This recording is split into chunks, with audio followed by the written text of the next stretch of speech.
In today's video, I'm going to teach you how to modify the display and document settings in Microsoft Word.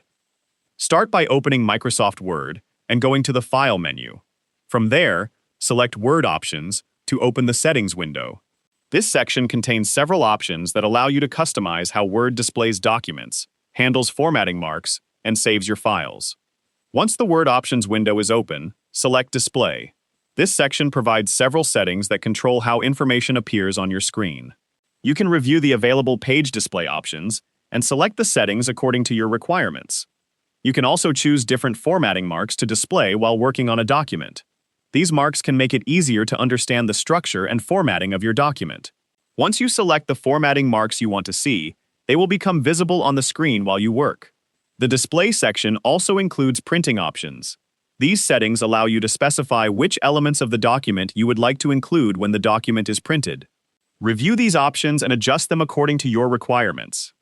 Next, go to the Save tab in the Word Options window. Here, you will see the settings that Word uses when saving a document. These are the default settings provided by Word, but you can change them whenever you need to.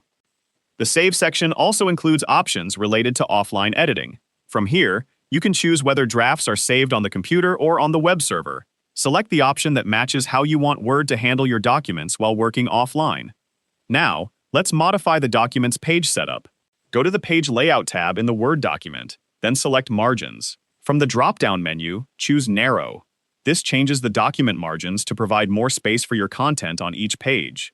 Next, select Size, and choose Legal from the available page sizes. Your document will now use the legal page size.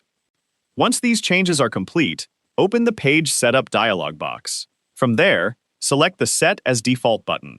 Word will ask whether you want to apply the settings you have changed as the default settings. Select OK to confirm your choice. The selected page setup will now become the default settings for your Word documents.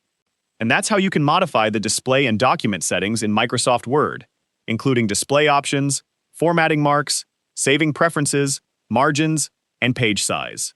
If you found this video helpful, let me know in the comments, give it a like, subscribe to the channel,